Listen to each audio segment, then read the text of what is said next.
ಜನಸೇವಕ ನಿರಾಶ್ರಿತರ ಆಶ್ರಮದಲ್ಲಿ ಸಂಕಷ್ಟ ಎದುರಾಗಿದೆ.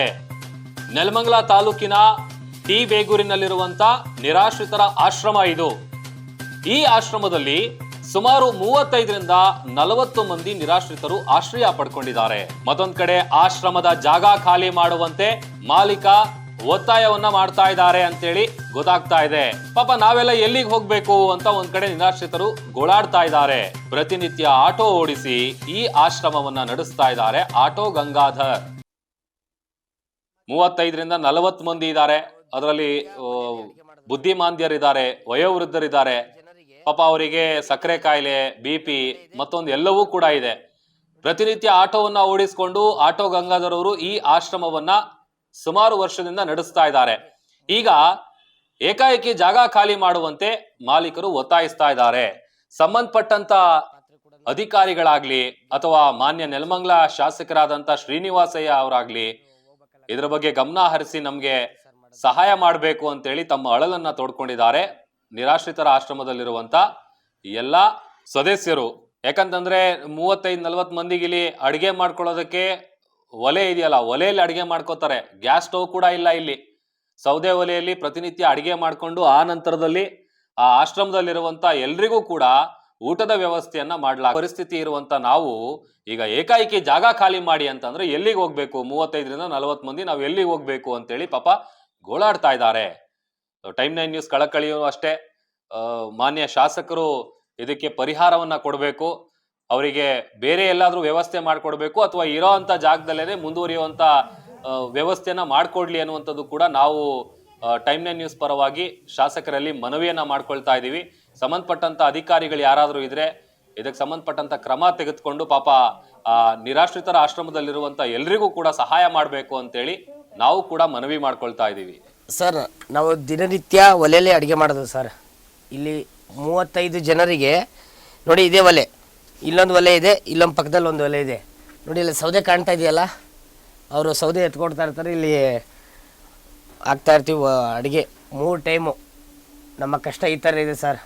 ಗ್ಯಾಸ್ ಕೊಡಿಸೋರು ಯಾರೂ ಇಲ್ಲ ನೋಡಿ. ನಮಗೇನು ಮಾಡೋಣ, ಪಾತ್ರೆ ಕೂಡ ಮಣ್ಣು ಹಚ್ಚಿ ಒಲೆಯಲ್ಲಿ ಇಕ್ಬೇಕು. ಯಾಕಂದರೆ ಮತ್ತೆ ತೊಳಿಬೇಕಂದ್ರೆ ಅದು ಹೋಗ್ಬೇಕಲ್ಲ ಕರೆ. ದಿನನಿತ್ಯ ಇದೇ ರೀತಿ ಸರ್ ಮಾಡೋದು ನಮ್ಮದು ಸೇವೆ ಸಣ್ಣದು. ನಮಗೆ ಇರೋಕ್ಕೆ ಆಶ್ರಮ ಬಿಡು ಅಂತ ಓನವ್ರು ಹೇಳ್ತಾವ್ರೆ ನಮಗೆ ಇರೋಕ್ಕೆ ಎಲ್ಲಾದರೂ ನಮಗೆ ಸೈಟ್ ಕೊಡಿಸಿ ನಮಗೆ ಇರೋಕ್ಕೆ ಜಾಗ ಮಾಡಿಕೊಡಿ.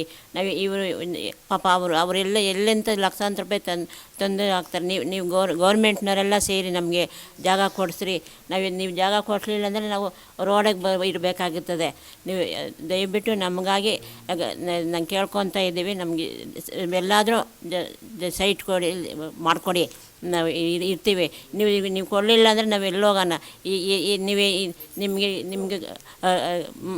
ಮನಸ್ಸಿದ್ರೆ ನಮಗೆ ಜಾಗ ಕೊಡಿಸಿ, ನಮಗೆ ಸುರಕ್ಷವಾಗಿ ನಾವು ಮಾಡಿಗಿರಿ. ನಮಗೆಲ್ಲರಿಗೂ 40 ಜನನೂ ನಮ್ಮನ್ನು ಸೇಫ್ಟಿಯಾಗಿ ನಮಗೆ ಮಾಡಬೇಕು ಅಷ್ಟೇ ನಾವು ಕೇಳ್ತಾ ಇದ್ರು ಸಹ. ದಯವಿಟ್ಟು ನೆಲಮಂಗಲ ಶ್ರೀನಿವಾಸ್ ಸರಿಗೆ ದಯವಿಟ್ಟು ಕೈ ಮುಗಿದು ಕೇಳ್ಕೊತಾ ಇದ್ದೀನಿ. ಇಲ್ಲೇ ನೆಲಮಂಗಲದ ಹತ್ರ ಎಲ್ಲಾದರೂ ಚಿಕ್ಕ ಜಾಗನಾದರೂ ಕೊಡಿಸಿ ಸರ್. ಇಷ್ಟೊಂದು ಜನ ಬೀದಿಗೆ ಬೀಳ್ತಾರೆ. ಜಾಗ ಕೊಡಿಸ್ಲಿಲ್ಲ ಅಂದರೆ ದಯವಿಟ್ಟು ಕೈ ಮುಗಿದು ಕೇಳ್ಕೊತಾ ಇದ್ದೀವಿ.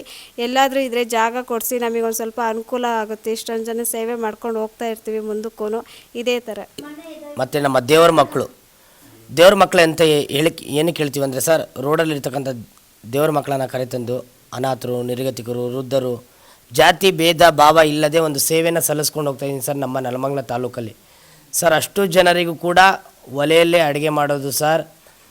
ದಿನನಿತ್ಯ ನಾನು ಸೌದೆಯನ್ನು ಆಟೋದಲ್ಲಿ ತರ್ತಾಯಿದ್ದೀನಿ, ಓಮಿನಿಯಲ್ಲಿ ತರ್ತಾಯಿದ್ದೀನಿ ಸರ್. ಓಮಿನಿ ಅವಾಗವಾಗ ರಿಪೇರಿ ಬರ್ತಾ ಇರ್ತದೆ, ಅದರಲ್ಲೇ ತರಕಾರಿ ತರ್ತೀನಿ, ಆಟೋದಲ್ಲೂ ತರಕಾರಿ ತರ್ತೀನಿ, ಮತ್ತು ಆಟೋದಲ್ಲೂ ಬಾಡಿಗೆ ಹೊಡಿತೀನಿ ಸರ್ ನಾನು. ಯಾಕೆಂದರೆ ಇಷ್ಟು ಜನರನ್ನು ಸಾಕಬೇಕಲ್ಲ ಸರ್. ಒಂದು ನಮ್ಮ ಕೈಯಲ್ಲಾಗಿದ್ದು ನಮ್ಮ ತಂದೆ ತಾಯಿ ನೆನಪಿಗೆ ಸರ್. ನಮ್ಮ ತಂದೆ ಇದೇ ರೀತಿ ಸರ್ ಓದೋರು ಬರಲೇ ಇಲ್ಲ ಸರ್. ನನ್ನ ತಂದೆದು ಕೂಡ ಒಂದು ಫೋಟೋ ಇಲ್ಲ ಸರ್. 25 ಫ್ಯಾಮಿಲಿ ಒಂದು ಮಾಡಿದ್ದೀನಿ ಸರ್ ಇದುವರೆಗೂ ಸರ್.